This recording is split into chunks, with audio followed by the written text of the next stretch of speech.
Bismillahirrahmanirrahim. Assalamualaikum warahmatullahi wabarakatuh. Perkenalkan, nama saya Viva Indah Baroka dari program studi Tadris Matematika semester 5 Universitas Islam Zainul Hasan Denggo. Baik, langsung saja. Di sini saya akan menjelaskan materi dari evaluasi pembelajaran matematika, yaitu tentang penilaian dan evaluasi dalam pembelajaran.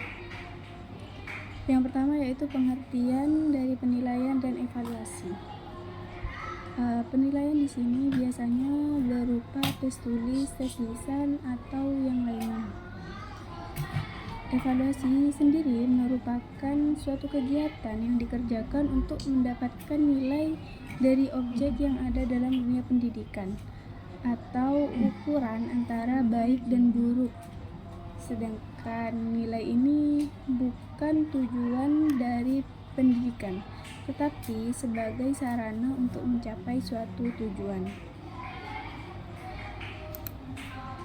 Evaluasi hasil belajar yaitu menerapkan tes yang memberikan perlakuan berupa sekumpulan gagasan yang dirancang untuk mendapatkan respon tentang fasilitas pendidikan, psikologi, dan ketetapan yang dijadikan sebagai dasar.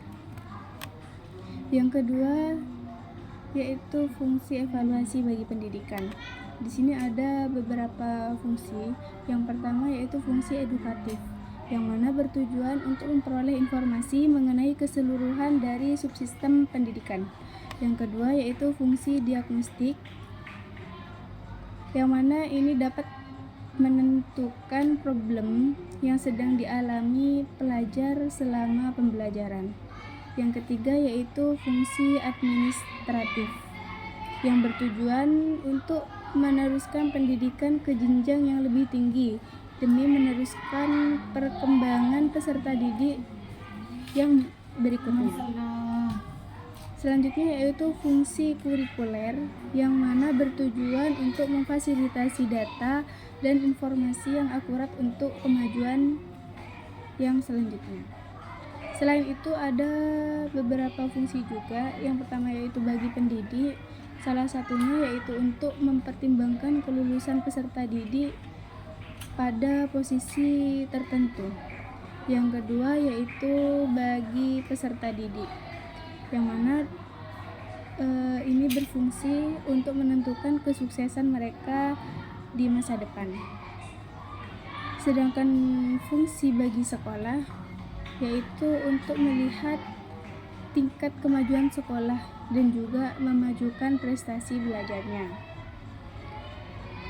Yang ketiga di sini yaitu tujuan dan fungsi dari penilaian.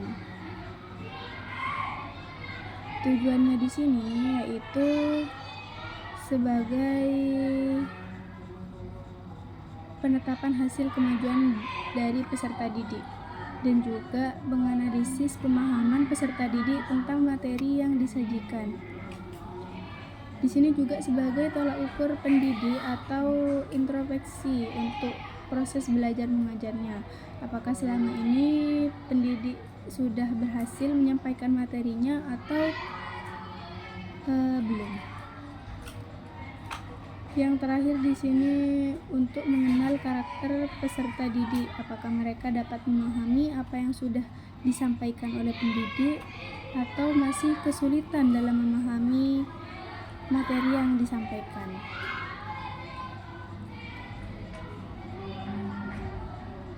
Selanjutnya yaitu fungsi dari penilaian. Fungsi penilaian ini tidak jauh beda dengan yang tadi, yaitu sebagai tolak ukur, sebagai pemilihan, dan juga untuk mempertimbangkan dan sebagai diagnosis. Penilaian dalam pembelajaran. Penilaian ini memiliki arti hamper, sama dengan kegiatan riset sama-sama melakukan aktivitas demi mendapatkan deskripsi peristiwa tertentu. Bedanya, penelitian diawali dari permasalahan yang bertujuan menemukan prinsip baru untuk menggeneralisasi variabel yang diteliti. Yang kelima yaitu ciri-ciri penilaian dalam pendidikan. Yang pertama yaitu dilaksanakan secara tidak langsung, seperti mengukur pengetahuan melalui ukuran kemampuan mengerjakan soal-soal. Contohnya yaitu bekerja dengan bilangan, menerapkan bahasa yang tepat dan baik, menerima semua hal, daya ingat yang tinggi, mengerti hubungan, dan berimajinasi. Yang kedua yaitu penilaian pendidikan menerapkan ukuran yang serupa, yang mana IQ 105 tergolong kategori normal, sedangkan IQ 80 dikategorikan sebagai dungu atau di bawah rata-rata. Nah, penilaian pendidikan bersifat relatif, artinya tidak sinkron dari awal sampai akhir. Penilaian juga terkadang tidak sinkron, letak masalah yang dapat dilihat dari beberapa unsur tersebut. Yang ketujuh yaitu teknik penilaian dan teknik non-tes. Di sini tergolong menjadi beberapa bagian, yaitu skala bertingkat, kuesioner, daftar cocok, wawancara, dan juga pengamatan atau penelitian.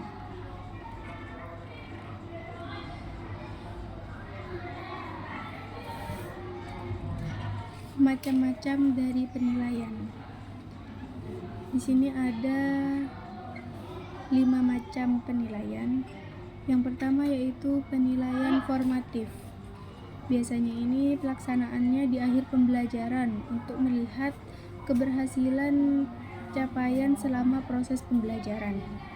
Yang kedua yaitu penilaian sumatif. Nah, ini pelaksanaannya di akhir pembelajaran juga, seperti akhir semester atau catur bulan.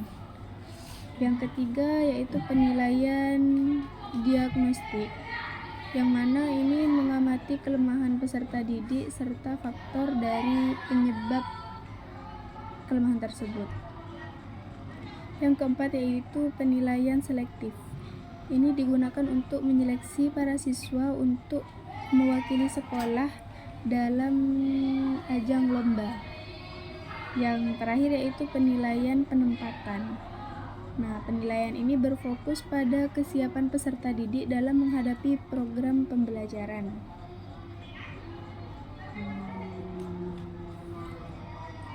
Selanjutnya yaitu jenis-jenis standar pendidikan.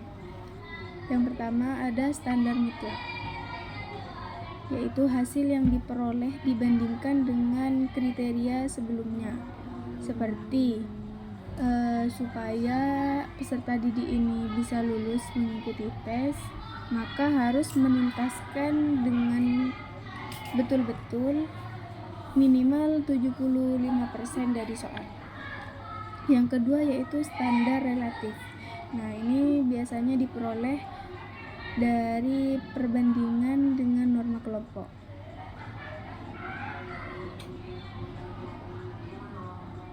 Yang terakhir yaitu objek evaluasi hasil belajar.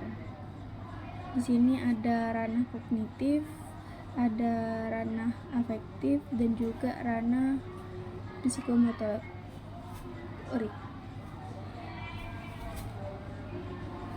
Mungkin cukup ini yang bisa saya jelaskan, kurang lebihnya mohon maaf. Wassalamualaikum warahmatullahi wabarakatuh.